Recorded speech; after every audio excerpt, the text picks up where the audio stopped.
पश्चिम बंगाल के मालदा में अप्रैल 2026 की वो तपती दोपहर, वहां जो कुछ भी हुआ उसने पूरे देश को हिलाकर रख दिया। लोकतंत्र में जनता का सबसे बड़ा हथियार उसका वोट होता है, लेकिन जब वो हथियार उनसे छीन लिया जाए तो गुस्सा सड़कों पर आता है।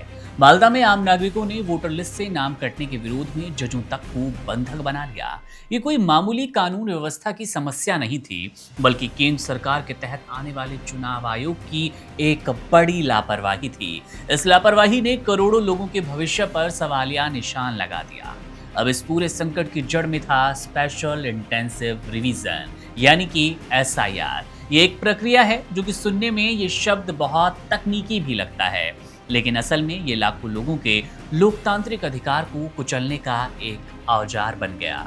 इस पूरे खेल की शुरुआत हुई नवंबर 2025 में, जब केंद्र के निर्देश पर बंगाल में वोटर लिस्ट को अपडेट करने का काम शुरू किया गया। अब इस वक्त किसी ने सोचा नहीं था कि इसका अंजाम इतना खौफनाक होगा कि अब इस तरह की हिंसा में तब्दील होती स्थिति नजर आएगी। चुनाव आयोग ने एक ऐसे सॉफ्टवेयर का इस्तेमाल किया जिसका पहले से कोई सटीक ट्रायल नहीं किया गया।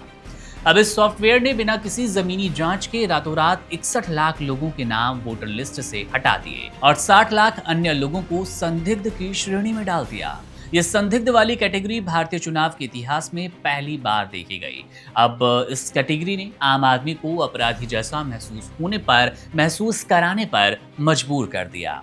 अब सोचिए, अगर आपके नाम की स्पेलिंग में एक अक्षर की गलती है या आपके और आपके पिता की उम्र का अंतर सॉफ्टवेयर के हिसाब से सही नहीं बैठ रहा, तो आप भारतीय नागरिक होने के बावजूद वोट देने से अयोग्य हो जाएंगे। आपका ये अधिकार छीन लिया जाएगा। मजे की बात तो ये कि खुद चुनाव आयोग के बड़े अधिकारियों ने माना कि उन्होंने इस सॉफ्टवेयर को परखने की जहमत नहीं उठाई। अब हद तो तब हो गई जब एक तकनीकी खराबी के कारण राज्य के सभी 7 करोड़ वोटर्स को एक बार संदिग्ध दिखा भी दिया गया। अब ये केंद्र सरकार की प्रशासनिक विफलता का सबसे बड़ा उदाहरण है कि देश के इतने संवेदनशील राज्य में बिना किसी तैयारी के इतना बड़ा प्रोग्राम, इतना बड़ा प्रयोग कर दिया गया। विपक्ष और डेटा विशेषज्ञों का कहना है कि ये कोई गलती नहीं है, बल्कि सोची समझी साजिश है। और टीएमसी ममता बनर्जी भी लगातार इस तरह के आरोप केंद्र सरकार पर गढ़ती नजर आ रही हैं। चुनाव आयोग ने नई वोटर लिस्ट को एक ऐसी भारी भरकम पीडीएफ फाइलों में जारी किया जिन्हें आम आदमी आसानी से देख नहीं सकता। फाइलों पर ऐसे वाटरमार्क लगाए गए ताकि एआई तकनीक से भी उनका विश्लेषण ना हो पाए। आखिर ऐसी क्या गोपनीयता थी जिसे केंद्र की एजेंसियां छिपाना चाहती थी? जब कुछ स्वतंत्र संस्थाओं ने इस डेटा को कड़ी मशक्कत के बाद खंगाला, तो जो सच सामने आया वो आपको डरा देगा।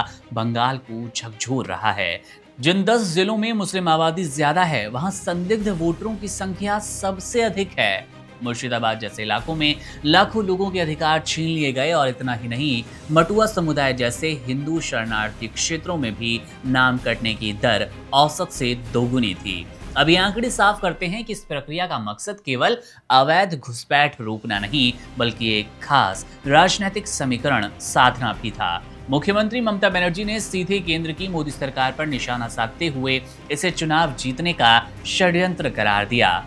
उनका आरोप है कि एक तरफ बंगाल के असली वोटर्स के नाम काटे जा रहे हैं, तो दूसरी तरफ राजस्थान और उत्तर प्रदेश जैसे राज्यों के लोगों के नाम बंगाल की लिस्ट में गुपचुप तरीके से जोड़े जा रहे हैं, एक खास पार्टी को फायदा पहुंचाने के लिए, चुनाव में मजबूत डोमिनेशन बनाने के लिए। अब इस सरकारी लापरवाही की मार केवल आम जनता पर नहीं पड़ी, बल्कि देश का गौरव बढ़ाने वाले लोग भी इसके शिकार हुए। कारगिल युद्ध लड़ने वाले मोहम्मद वाली अली, हाईकोर्ट के पूर्व जज और यहाँ तक कि भारतीय महिला क्रिकेटर ऋचा घोष का नाम भी लिस्ट से गायब मिला। जब इतने रसूखदार लोग अपनी पहचान साबित करने के लिए ट्रिब्यूनल के चक्कर काट रहे हैं, तो सोचिए उस गरीब मजदूर का क्या हाल होगा जिसे अपना घर चलाने के लिए रोज कमाना पड़ता है। फिलहाल ये लड़ाई सुप्रीम कोर्ट की चौखट पर है। लाखों लोगों का भविष्य अधर में लटका है और लोकतंत्र के नाम पर तकनीक का ये क्रूर इस्तेमाल केंद्र सरकार की कार्यशैली पर एक काला धब्बा भी बन चुका है। ये संकट दिखाता है, हमें सिखाता है कि जब प्रशासन और तकनीक जन विरोधी हो जाए तो देश की जड़ें कमजोर होने लगती है और लोकतंत्र का मतलब फीका लगता है।